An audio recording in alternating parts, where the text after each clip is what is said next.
qué rico poder compartir un domingo más. Hay estos rostros que conozco, que veo por primera vez en este lugar.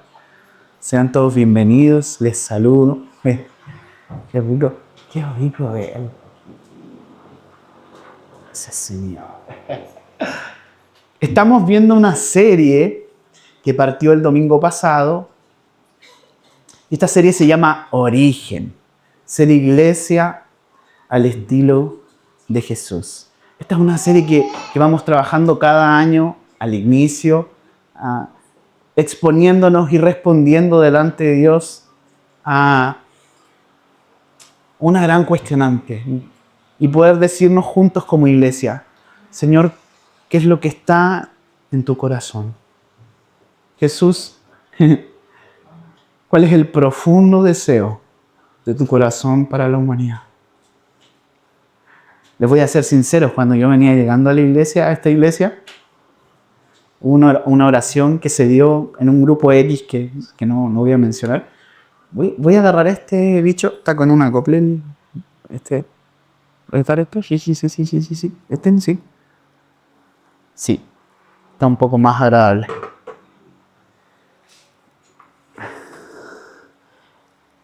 Y hubo una oración que se hizo en un equipo que ministra la iglesia, que era: Jesús, ¿qué es lo que está en tu corazón? Podríamos planear tantas cosas, tantas direcciones, pero ¿qué es lo que está en tu corazón? Y recuerdo, nos miramos con Cata y dijimos: estamos en la mejor iglesia. Gracias a Dios por este hermoso lugar en el que podemos servir. Y vamos a continuar con esta serie. Y esta prédica lleva por título Forma de Iglesia. La iglesia es reflejo de la forma de Jesús. Y yo sé que esto es algo que sabemos, que conocemos. Pero hay hartas cosas que pasamos por alto y que tienen que ver con el estilo de hacer iglesia. No que Jesús nos dijo, esto debe ser así, pero sí que Él dejó plasmado en su forma de vivir el Evangelio en la tierra, en su forma de compartir el Evangelio en la tierra. Hay cosas que están ahí, un tanto implícitas y que de todas maneras Dios desea que podamos profundizar, que podamos conocer. Ahí en su Biblia puede abrirla, aprenderla, descargarla. Puede ir al libro de Mateo capítulo 9. Vamos a leer desde el versículo 9 en adelante.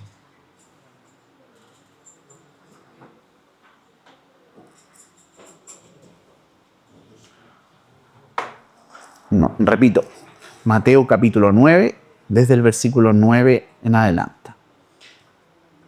Y dice: al irse de allí, Jesús vio a un hombre llamado Mateo, sentado a la mesa de recaudación de impuestos. Sígueme, dijo Jesús. Y Mateo se levantó y lo siguió. Mientras Jesús estaba a la mesa en casa de Mateo, muchos recaudadores de impuestos y pecadores llegaron y comieron con él y sus discípulos. Cuando los fariseos vieron esto, preguntaron a sus discípulos: ¿por qué come su maestro con recaudadores de impuestos y con pecadores? Al oír esto, Jesús contestó: no son los sanos los que necesitan médicos, sino los enfermos. Pero vayan y aprendan qué significa esto. Lo que pido de ustedes es misericordia y no sacrificios, porque no he venido a llamar a justos, sino a pecadores. Yo sé que esta es una prédica, un pasaje archiconocido, el llamamiento de Mateo, y mucho podríamos ahondar en lo que es el seguimiento a Cristo, el llamado, y esta respuesta casi automáticamente instantánea, y lo que sucede. ¿Por qué? ¿Por qué Mateo? ¿Cuál es su contexto? ¿Cuál es su historia? ¿Qué es lo que está detrás? No hay mucha información en el texto. Mucho se deduce de esta decisión. Muchos teólogos y biblistas comentan al respecto, pero no es mi intención profundizar en ese aspecto. La vida de Jesús traza un camino por el cual transitar hacia el cumplimiento de la plena voluntad de Dios. Y el seguimiento al que Jesús invita a Mateo es justamente para que comience a ir tras sus pasos, para que inicie un tránsito por un camino. El seguimiento es el punto de inicio. No es el fin último, no es la meta por alcanzar. Pero que Jesús llame entonces a Mateo y Mateo responda con un sígueme. Y podríamos quedarnos ahí, ¿verdad? Y profundizar y querer entender por qué es lo que está sucediendo al momento del seguimiento. Y la verdad, debo serles sincero. Tanto se habla del seguimiento de Mateo que yo no conocía del todo lo que venía después. No sé si a usted le pasó. Luego de eso dice que mientras Jesús estaba a la mesa en casa de Mateo, muchos recaudadores de impuestos y pecadores llegaron y comieron con él y sus discípulos. Hay otra historia detrás de esto. Por la misma razón, no quisiera ahondar en el seguimiento más allá de mencionar esto. El seguimiento es el punto de inicio. No es el fin último. No es la meta última. Jesús llama a un pecador, un recaudador de impuestos, con mala fama ante el pueblo, traidor, y si hablamos de la ley, era impuro ante la ley. Pero el llamado trae consigo perdón y libertad. El llamado es un compromiso con una nueva vida. Jesús, para variar, a lo largo de la Biblia, va a quebrar un poquito la ley, por así decirlo, va a ir un poco en contra de la ley, va a romper esas barreras de la ley y va a hacer realidad la universalidad del Evangelio. Pero la persona de Jesús y su camino han sido tan mezclados con el peso humano que la tendencia es reducir el camino del Evangelio a leyes y normas pesadas que han hecho que el seguimiento a Cristo sea algo extremadamente difícil. Pero el seguimiento es el inicio, no es el fin último. Y podríamos decir entonces que la tendencia constante de nosotros es hacer tan complejo el inicio, hacer tan difícil este punto de partida, que podríamos llegar a decir llegar a cuestionarnos si realmente hemos comenzado a transitar este camino. Jesús llama a Mateo y le dice, sígueme, y Mateo le sigue. El mandato, podríamos decirlo, es simple. Sígueme, y le siguió. Y yo sabemos cuán difícil, cuán indescribible es lo difícil que es seguir a Jesús. Sobre todo para quienes se resisten. Pero bíblicamente, para aquellos que voluntariamente se someten al yugo, su carga es fácil y ligera. Es simple.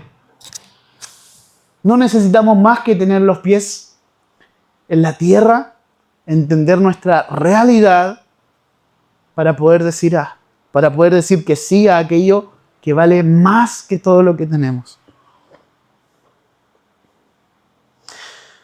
Y no, por favor, que no se malinterprete.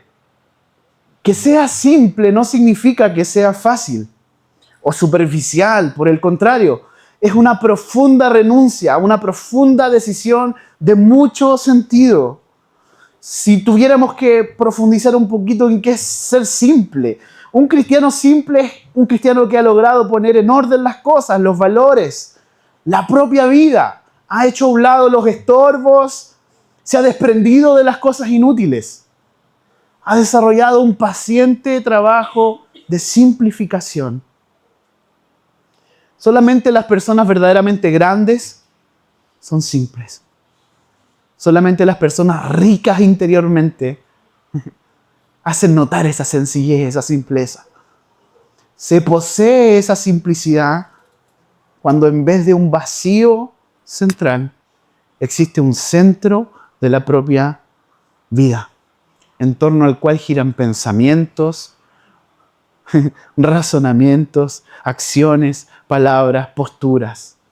Y todo hace referencia a ese centro. Todo se explica, todo se justifica por ese centro. Pero la verdad es que nuestra experiencia es un tanto distinta. Y es que en nosotros existen tantas cosas que vienen a querer tomar lugar en ese centro. ¿Qué pasa? Que cuando viene una situación difícil, tenemos tantas cosas a las que echar mano. Cuando tenemos que tomar una decisión importante, tenemos muchos caminos, muchas opciones. Hacemos complejo, complicado.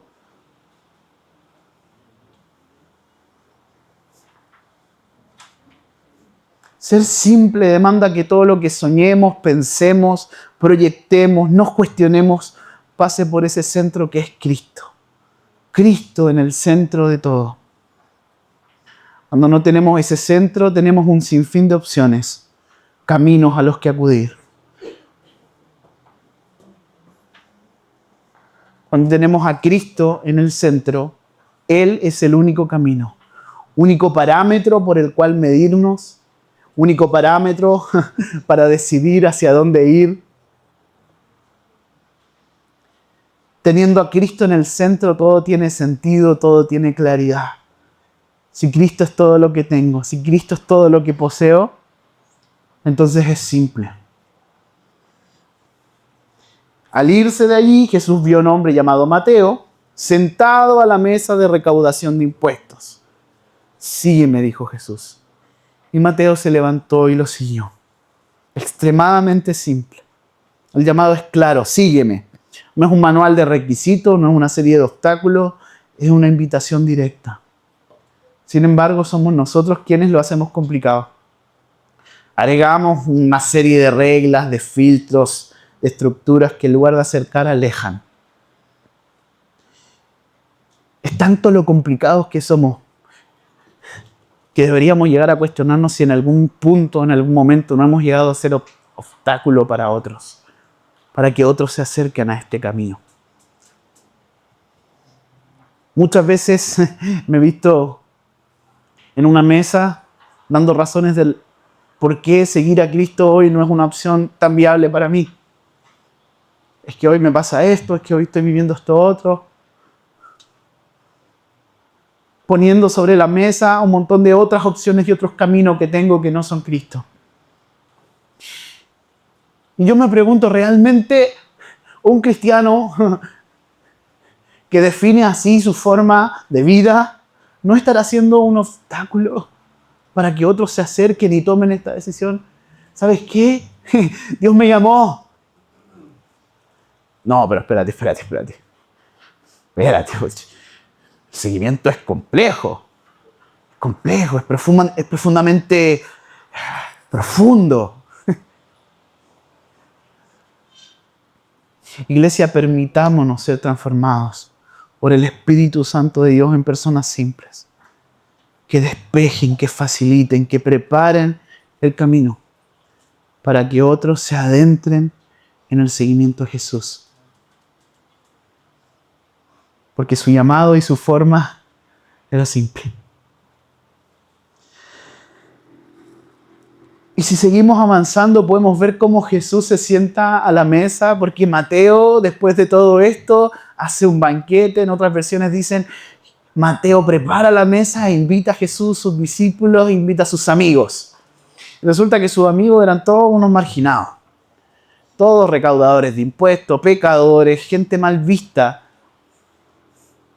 por, sobre todo, la corriente socio-religiosa de la época. Entonces no es solo cuestión de cercanía con la gente. Nosotros sabemos y entendemos que el Evangelio demanda cercanía, comunión, compartir, ¿verdad?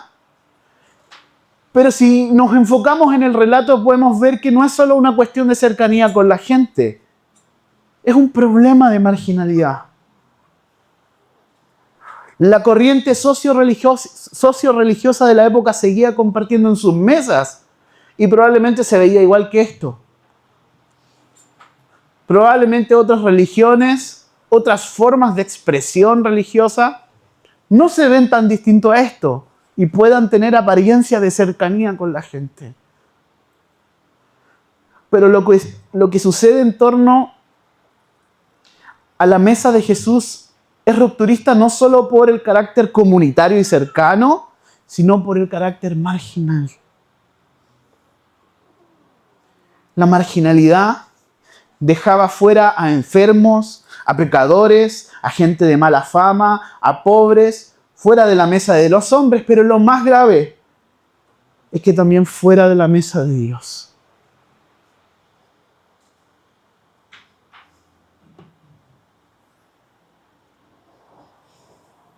A Jesús compartir el reino en comunidad le significó mala reputación.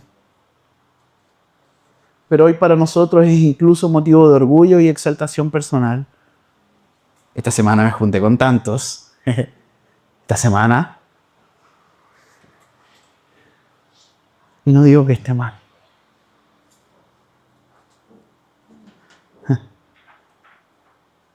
Pero a Jesús compartir el reino en comunidad le significó tener mala reputación. Jesús rompe los esquemas. Él elige sentarse en una mesa marginal, rodeado de quienes la sociedad desprecia. Y justamente esa es la mesa de Jesús.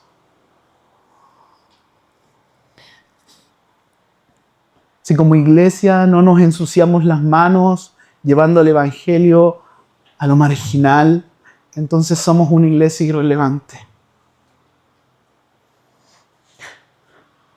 Pero no es solo una invitación a contemplar la marginalidad desde lejos y un llamado a intencionalmente acercarnos al marginal, al marginado. Jesús y sus discípulos se sentaron a la mesa con Mateo y los despreciados de la sociedad.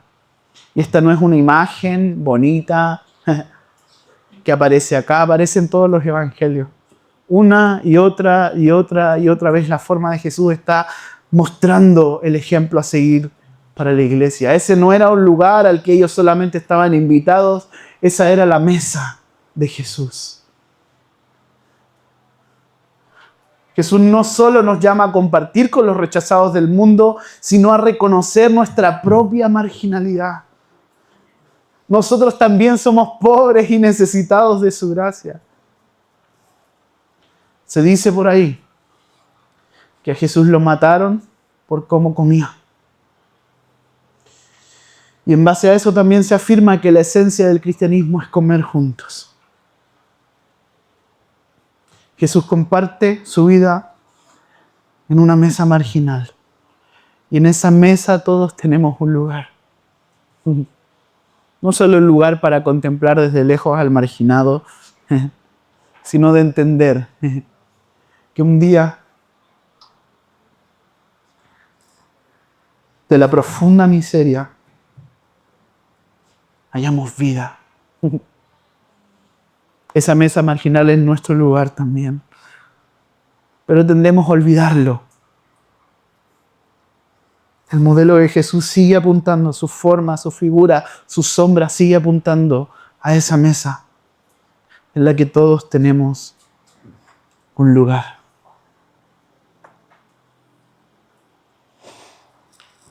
Y una tendencia constante en los evangelios y en la palabra es a odiar un poquito a los fariseos, ¿no?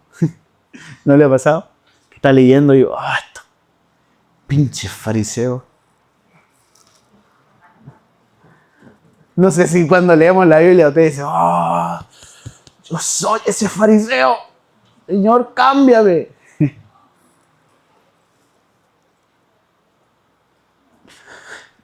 Y aquí nos podríamos quedar también con esa imagen, pero si vamos al texto es un tanto inevitable no ser conmovidos por el corazón de Cristo. Los fariseos comienzan a murmurar, ¿cierto? ¿Por qué su maestro come con pecadores? Y Jesús no deja nada al azar. Él dice, no son los sanos los que necesitan médicos, sino los enfermos. Y ahí podrían decirles, aléjense, sepulcros blanqueados. Versículo 13, pero dice, pero vayan y aprendan qué significa esto. Lo que pido de ustedes es misericordia y no sacrificios, porque no he venido a llamar a justos, sino a pecadores. Ahí Jesús cita la palabra, ¿verdad? Oseas 6. ¿A quién va dirigido Oseas 6? Al pueblo de Israel. Pueblo profundamente amado por Dios. Dios busca por medio de su pueblo restaurar a las personas del mundo, la humanidad. Desde ese lugar nace el Evangelio, ¿verdad? Para todos, universal. Y si bien lo que podríamos hacer es quedarnos con esta imagen de incluso mirar a aquellos que marginan como los malos, como los villanos de la historia, lo que decían los chiquillos allá, los niños al compartir la palabra con ellos, los villanos no se pueden amar. Jesús les hace una invitación. Pero vayan y aprendan. Misericordia quiero y no sacrificios. Los sacrificios en el templo eran el corazón de la relación con Dios para los fariseos. Ellos expiaban sus pecados y demostraban su fidelidad a Dios por medio de los sacrificios. Tenía el propósito de limpiarse, de purificarse y de restaurar su relación con Dios. Y la tendencia constante era esa falsedad. Esto no tiene ningún fin. Lo mismo que pasaba en Oseas.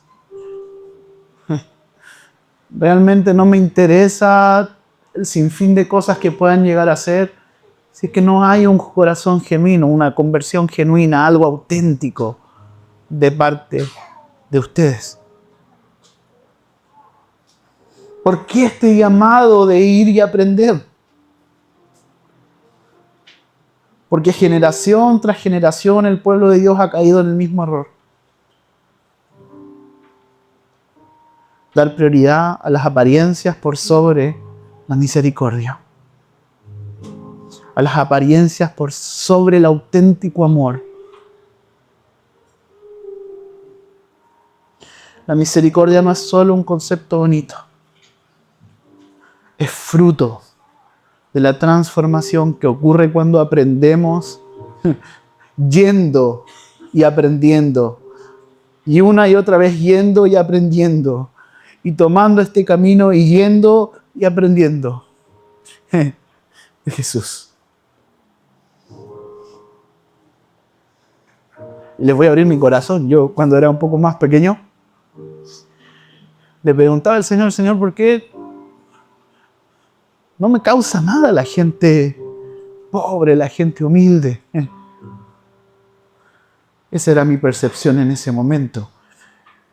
Y yo sabía, de manera intencional, que la misericordia era algo que debía acompañar la vida cristiana. Y ese fue un tope para mí por mucho tiempo, de no dar más pasos. No puedo, yo no tengo ese don, no es parte de lo que estaba planeado para mí. Pero era experto en orar, en adorar, en buscar, en orar, en leer la palabra y devocionales y a las 5 de la mañana el fuego.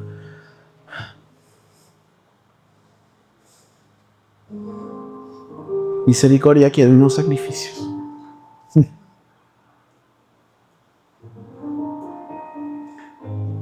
Es fruto de la transformación que ocurre cuando vamos y aprendemos de Jesús.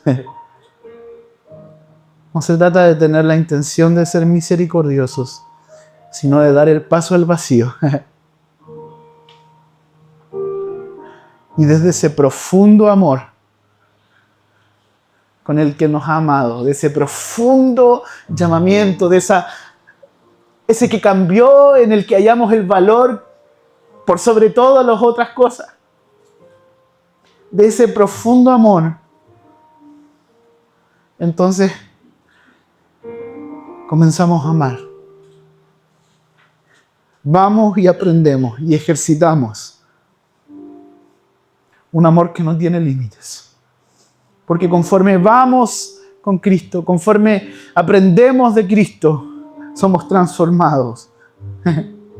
Pero es necesario exponernos, es necesario ir y caminar y avanzar y permanecer y ser constantes y una vez más ir y una vez más aprender sin fin.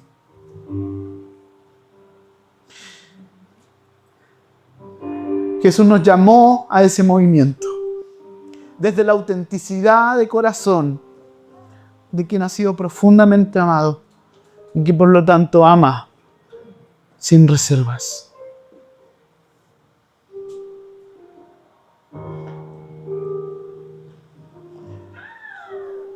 Para Jesús,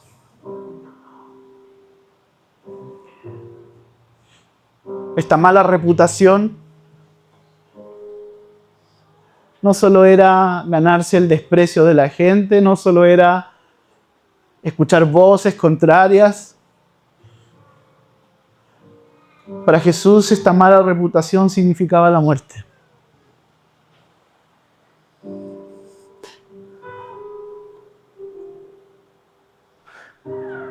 Pero incluso aquello que ponía en peligro su propia vida, para Jesús significaba ganar la verdadera vida. Jesús va ganando vida cada vez que personas como las que lo acompañan en esa mesa se convierten y abren su corazón a este nuevo acontecimiento. El reino de los cielos se ha acercado. La presencia misma de Dios que posibilita la transformación de nuestras vidas. Y la forma en que Él iba y caminaba y su estilo y su forma no hablaban de otra cosa. Los pies bien puestos en la tierra, una mesa y su presencia. Eso es todo lo que necesitamos, iglesia. Y desde ese lugar se imparte un amor sin reservas. Adentrémonos juntos, amada iglesia, con un corazón genuino, aprendiendo la simplicidad, experimentando aquello que verdaderamente duele y arde en el corazón de Dios. Que todos, sin límite, sin excepción, accedan a la salvación. Que todos, sin límite, sin excepción, accedan a la vida. Amén.